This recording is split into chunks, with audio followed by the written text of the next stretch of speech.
Welcome to the Anti-Burnout Club, an exclusive club for those who are over the hustle culture BS, those who are tired of burning out and feeling stressed, and those who want to thrive while still becoming a success. I'm Beck Spiller, an accidental poet, an anxious entrepreneur, and your host. Welcome to the club.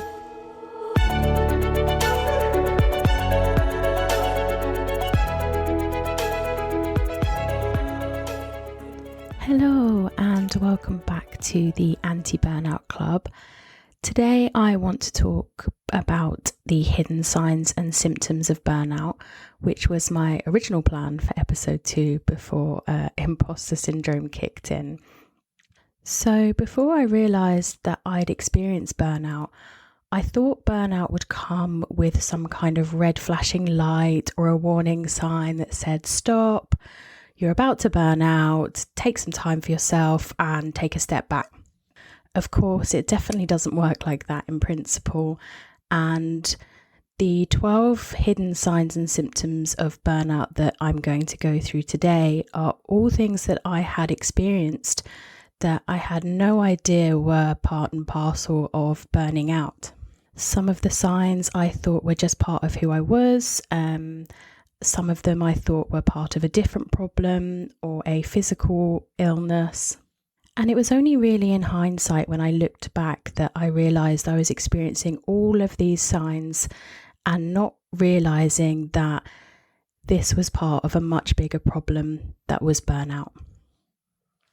Now, there are plenty of signs and symptoms of burnout, and as usual with my podcasts, I will have a blog post on my site, beckspiller.com. If you go to the Anti-Burnout Club, you'll see all of the blogs there. And I'll include lots of research and other information about burnout and the signs and symptoms that you might experience. However, the 12 that I'm going to cover today are all ones that I have experience with. Obviously, I'm not a medical professional. These are just things that I have been through myself and that I have researched are generally signs that you are experiencing burnout or that burnout is on the way. And burnout really is a form of chronic stress. So if you do speak to a medical professional, they may call it stress or chronic stress. So that's important to bear in mind.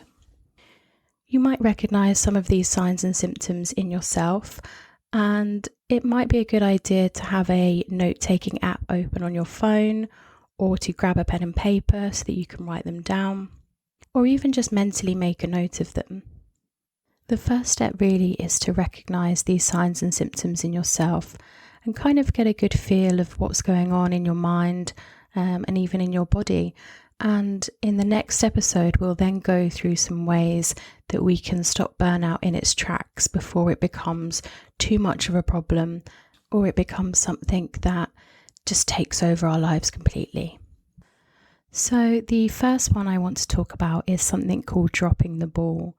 I realised that I started to make silly mistakes, I was forgetting things, I was losing my concentration, which isn't really like me at all. I used to be quite a focused person, and I found that all these silly little mistakes I was making and forgetting appointments, this wasn't really who I was. I thought that perhaps as my 30s were creeping up, it was just my age. But dropping the ball is a symptom of burnout that it just passes us by. We don't think that this is part of a bigger problem. And excessive stress can make us lose our concentration and become quite forgetful. We feel like we've already got so much on our plates when it comes to our working lives or our home lives that things just get left by the wayside and we drop the ball. We can also just generally feel overwhelmed with how much we have to do and how much we have to remember. And our brains only have so much space, and if it's full of stress and anxious thoughts, then it can be quite easy for us to forget things or to make silly mistakes that we perhaps wouldn't have made before. So following on from this is number 2, which is feelings of guilt. This follows on quite naturally from the first, because when you start making silly mistakes or you forget things, it brings with it a sense of guilt. I remember when I was missing appointments or forgetting things, I felt like I was constantly letting people down. I wasn't getting enough work done. I just felt like a failure, like I was failing as a human being. And this guilt would eat me up, and it became part of just my core beliefs, which is something that we spoke about in episode 2 with Imposter Syndrome. But I started to believe my own inner monologue that was telling me I'm doing everything wrong. I'm dropping the ball. I'm making mistakes that I would never make before. And I'm just not good enough. Moving on to the hidden sign number 3. Now, anyone who has spent time with me during my burnout, and especially my husband, will know this one oh too well. It's being snappy. So this was definitely a noticeable symptom for me, and it might be something that you have recognised in yourself as well. What happens is when we're feeling frustrated with ourselves or we're feeling guilty with ourselves, we can then project that onto the people around us. And my frustration with myself was definitely seeping out into my relationships with other people. I was feeling snappy, I had a short fuse. I kind of felt like the world was out to get me, and I was just snapping back at it. Anger, frustration, and impatience with others is definitely a big warning sign that you might be burning out, that you might be experiencing too much stress in other avenues of your life, and that can project easily onto other people. However, it's not just being impatient with others. Number 4 is being impatient with yourself. So during my burnout, I was really, really restless. I always needed to be doing something. I couldn't sit still. And that whole hustle culture vibe, I just was sucked in. It drew me in. And I thought, well, if I sit still or if I relax or take some time for myself, then that time was wasted time. If I wasn't working hard, then those feelings of guilt would set in. And I was just really, really impatient with myself. I was questioning, why haven't you done that? Why haven't you had the most productive day ever?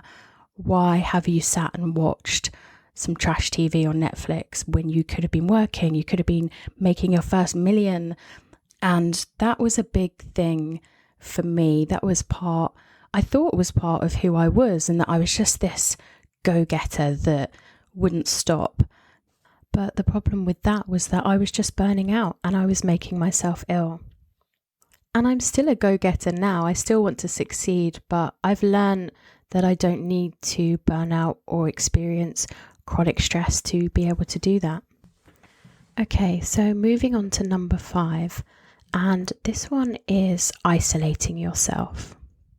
I think it was because of this impatience and this restlessness with myself that I also just stopped socializing and seeing other people. I think that for me, being sociable meant I was wasting time that I could be working. And I made a lot of excuses to cancel on people, mainly that I was working. Even though I'd started at 7 o'clock in the morning and people wanted to meet at 7 o'clock in the evening, my excuse was that I still had too much work to do. And I thought maybe that made me seem successful, that, well, I'm so busy because I'm spending 12 hours in the office. But actually, it was just part of me burning out.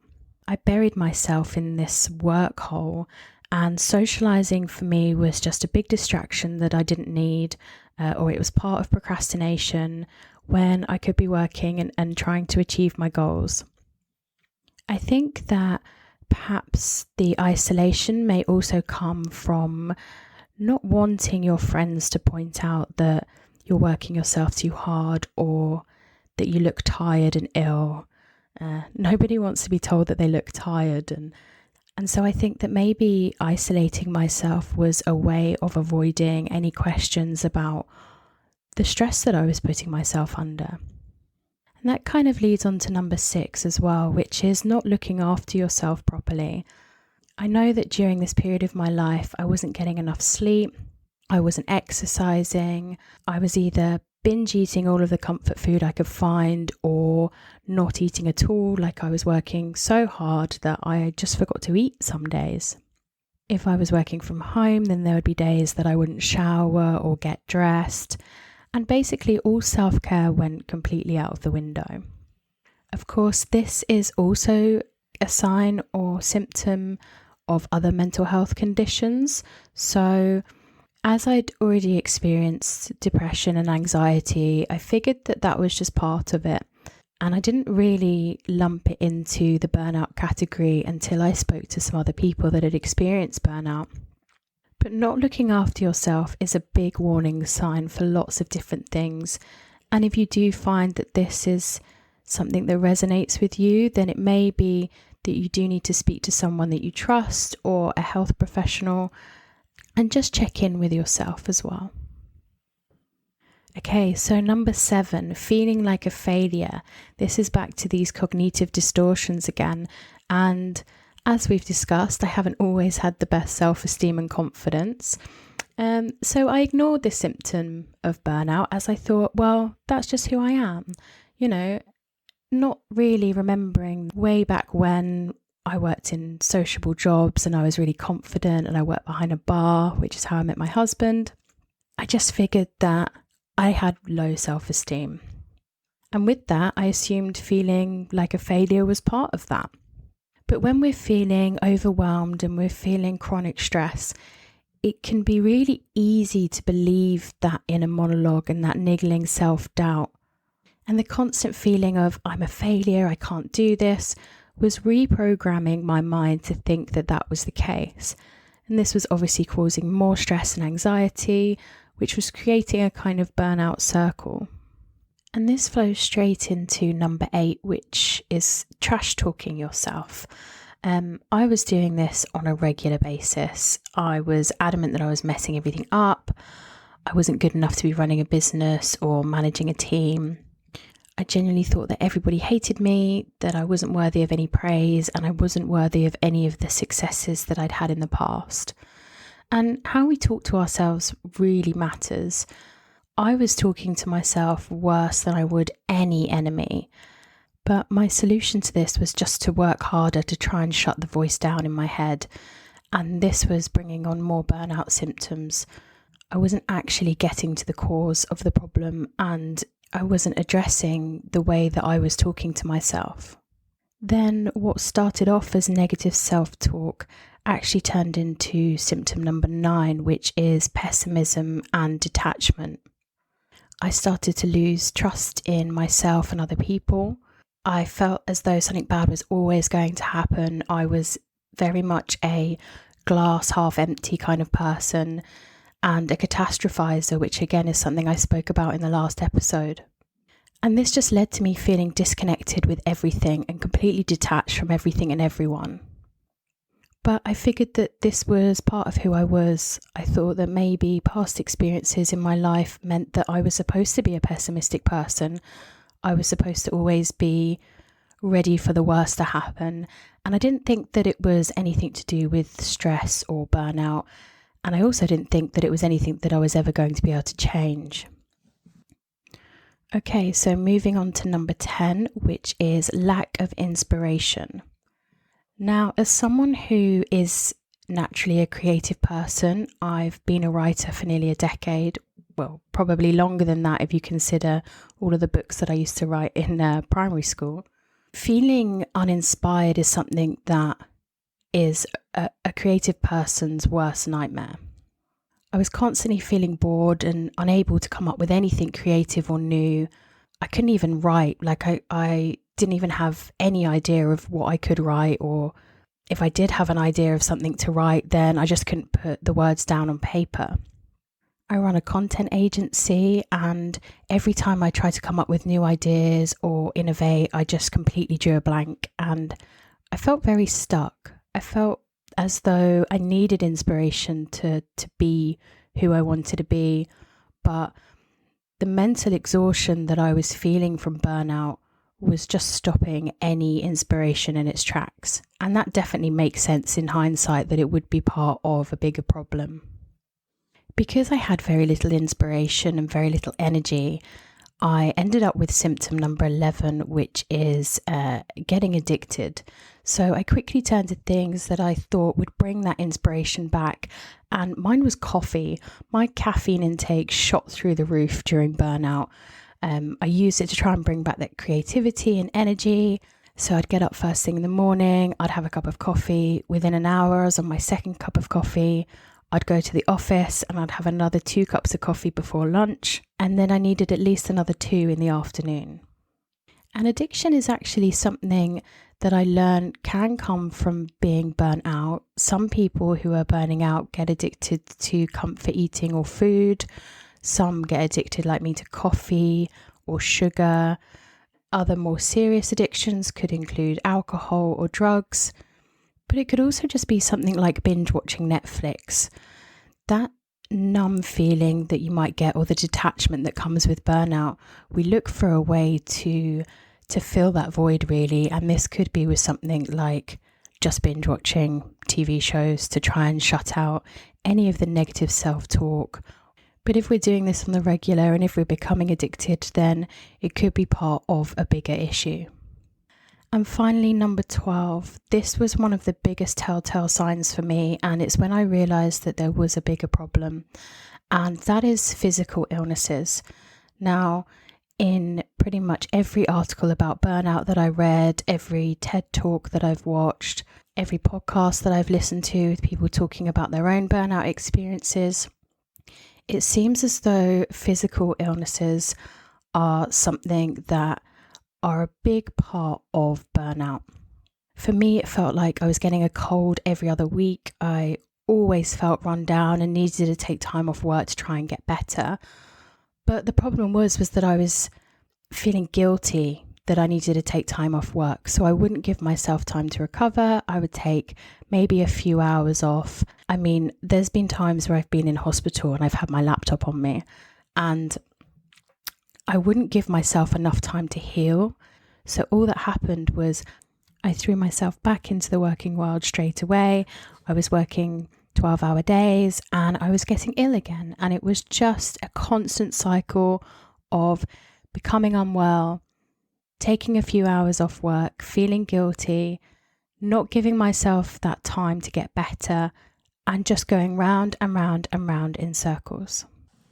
And if this is something that you experience, especially on a regular basis, then it is definitely worth talking to a medical professional if you can and if you feel able to, because it was through that I realised that I had high blood pressure and then again high cortisol levels, which is the stress hormone.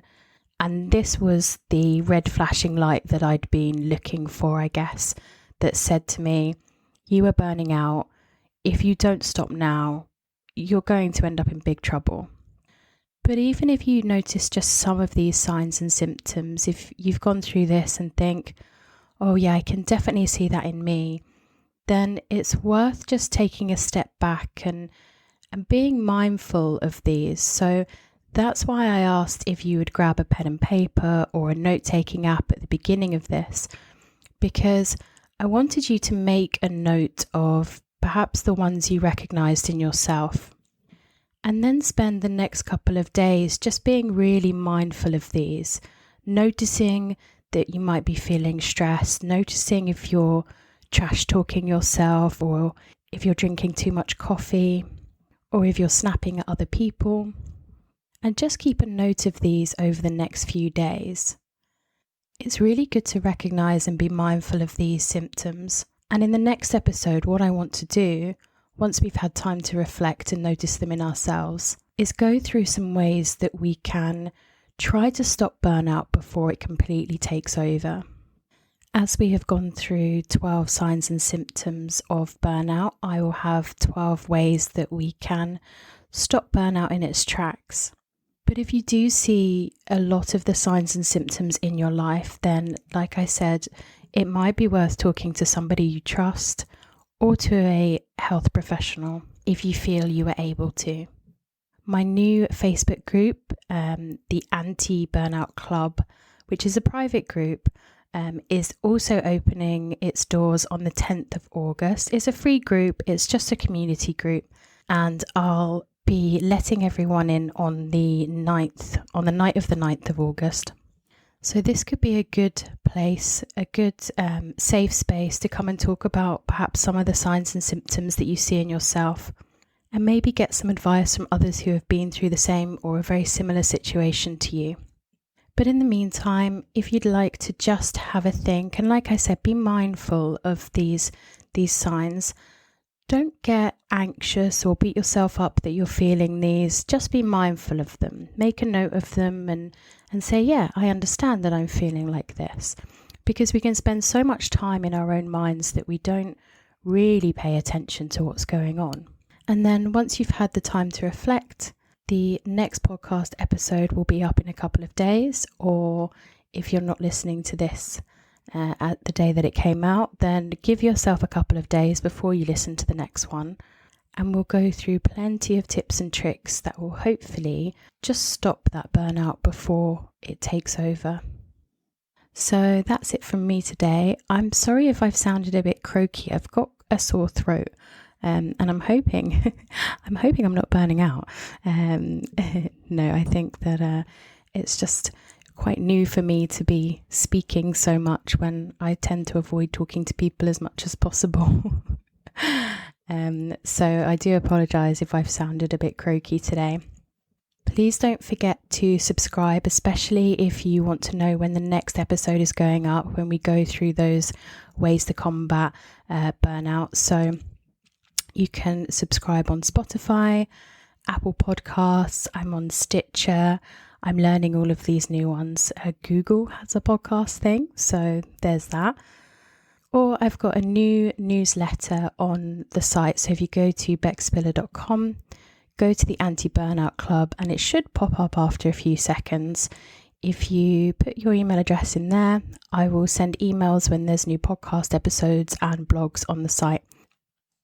I hope you have a wonderful day or evening, depending on when you're listening, and I will talk to you again very soon. Take care.